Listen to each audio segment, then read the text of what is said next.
Après avoir vu les trois rapports trigonométriques sinus, cosinus et tangente qui s'appliquent uniquement dans les triangles rectangles, qu'est-ce qu'on peut utiliser en trigonométrie quand on n'a pas un triangle rectangle? Donc, il y a pas mal plus de triangles qui peuvent ne pas être rectangles que de triangles rectangles.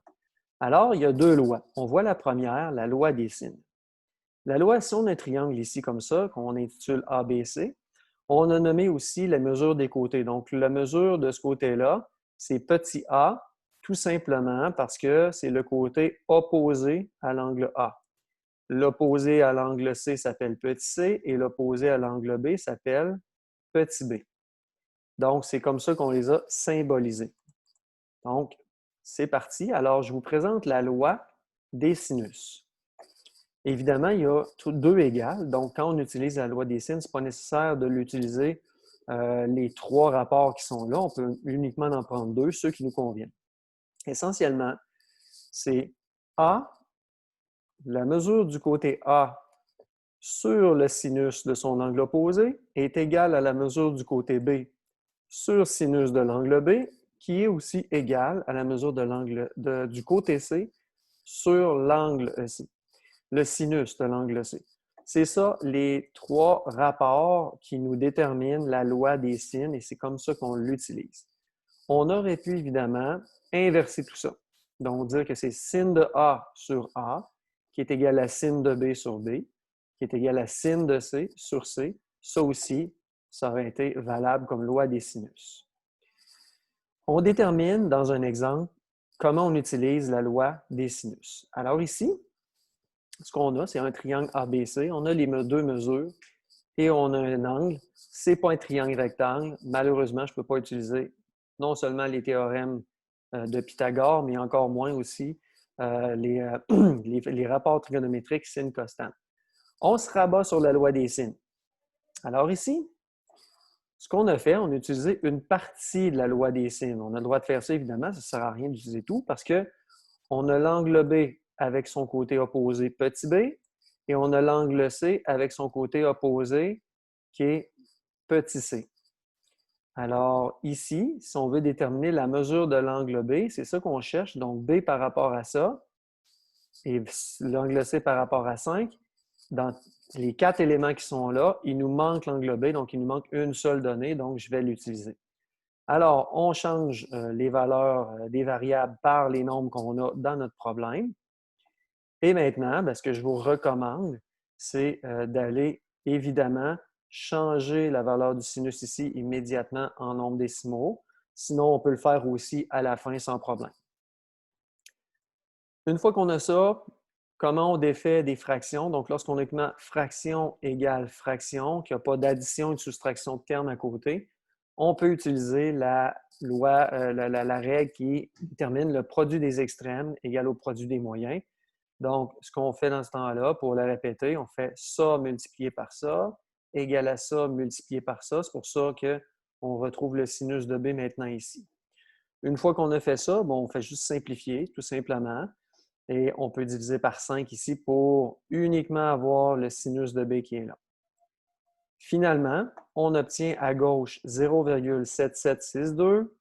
On se débarrasse du sinus en faisant sin moins 1 et on obtient notre mesure d'angle B qui est approximativement égale à 50,9 degrés.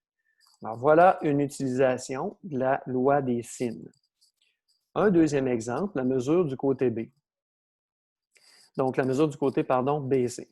Donc la mesure du côté BC, première des choses, on va aller trouver la mesure de l'angle A. Pourquoi? Parce que la mesure du côté BC, c'est une mesure qui est opposée à l'angle en A. Et l'angle en A, on ne l'a pas. Donc, la première étape, ça va être de la trouver avec notre fameux théorème qui dit que la somme des mesures des angles intérieurs d'un triangle, c'est 180 degrés. Alors, on procède à ça et on va trouver que la mesure de l'angle, c'est 53. Donc, là, les calculs ne sont pas faits. On va directement au but. Évidemment, dans un examen, il faudrait démontrer les calculs et la démarche qui est reliée à ça, même si c'est une démarche qui est très courte. Une fois qu'on a trouvé ça, on applique notre loi des sinus. Donc, la mesure du côté BC, ça donne comme être petit a sur le sinus de A va être égal à la mesure du côté AC, ici, Donc, ça donnerait être petit b parce qu'il est opposé à l'angle B. Donc, et voilà, on remplace avec des nombres, on effectue un produit des extrêmes égal au produit des moyens où on transforme immédiatement toutes les sinus en nombres décimaux. Voilà, on se débarrasse maintenant des fractions, on simplifie en isolant la mesure du côté BC et on trouve notre mesure qui est approximativement égale à 4,1. Alors, voilà. Un dernier exemple, si on détermine la mesure de l'angle E ici, alors l'angle E qui se trouve ici, maintenant, la première étape, c'est qu'on va déterminer, on n'a pas d'étape initiale comme tout à l'heure. On regarde qu'est-ce qu'on a. Et là, ce qu'on a ici, c'est qu'on a la mesure de FE sur sinus de l'angle en D, qui est égale à la mesure de DE sur la mesure de l'angle en F. Alors, on a tout ce qui nous manque, c'est la mesure de l'angle en F. Alors, c'est ça qu'on va trouver. La mesure de l'angle en F, je crois au début, j'ai dit que c'était l'angle E qu'on cherchait, c'était l'angle F, désolé.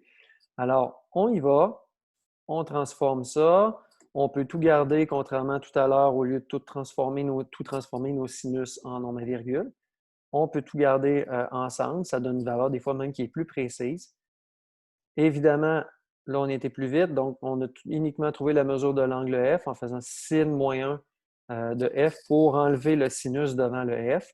Donc ici, si ça a été trop vite, je vous inviterai à reculer sur l'exemple 1 et 2, ou peut-être aussi dans les autres capsules, comme on fait pour trouver enlever le sinus, mais idéalement, si vous faites la démarche au long, on arrive ultimement à ça et on trouve que la mesure de l'angle F donne précisément 70 degrés. Alors, dans la mesure où on n'a pas de triangle rectangle, la loi des sines, c'est une loi qu'on peut utiliser pour résoudre certains triangles. À remarquer ici, donc, très important, votre calculatrice, à chaque fois que vous allez travailler avec votre calculatrice, vous allez remarquer que c'est toujours bon de valider la réponse. Donc, ici, on s'aperçoit que l'angle est de 70 degrés donné dans notre réponse. Malheureusement, ici, on s'aperçoit que l'angle, c'est un angle qui est obtus. Alors, quand l'angle est obtus, ça ne se peut pas que ça donne une valeur de 70 degrés. Mais la calculatrice, lorsqu'on l'utilise, elle donne toujours une valeur entre 0 et 90 degrés. Passé ça, quand c'est un angle obtus, il y a une petite opération à faire. Donc, il faut prendre, dans le fond, son supplément. Donc, son supplément ici, c'est 110 degrés parce que le sinus de θ, on ne se stresse pas avec ça, c'est uniquement un symbole grec qui signifie une valeur d'angle. Donc, ça pourrait être sinus de x ou sinus de l'angle f. D'accord? Donc, pour ça, ici, on va dire sinus de θ, c'est égal à sinus de 180 moins l'angle. Donc, ça, c'est la loi qu'on utilise, là, la conversion qu'on veut pour avoir la bonne réponse. Donc, dans ce cas-là, c'est 110 degrés, parce que 110 degrés, c'est donné par 180 moins 70, qui va donner 110 degrés. Donc, très important, quand on résout des triangles, d'aller vérifier si notre réponse a du bon sens. De deux, attention aux angles obtus, c'est toujours un piège. C'est des beaux petits choix de réponse, des fois, qui peuvent être remplis de fausses réponses comme celle-là, à 70 degrés. Donc, une fois qu'on a trouvé notre valeur d'angle, c'est très important au niveau des angles obtus, votre calculatrice, autant avec sinus que cosinus, vous allez toujours avoir une valeur entre 0 et 90 degrés. Alors, pour les angles obtus, il faut faire 180 moins l'angle obtus, l'angle aigu de 70 degrés. Donc, alors, j'espère que ça répond un peu à vos interrogations pour les triangles qui ne sont pas rectangles avec l'utilisation de la loi des sines.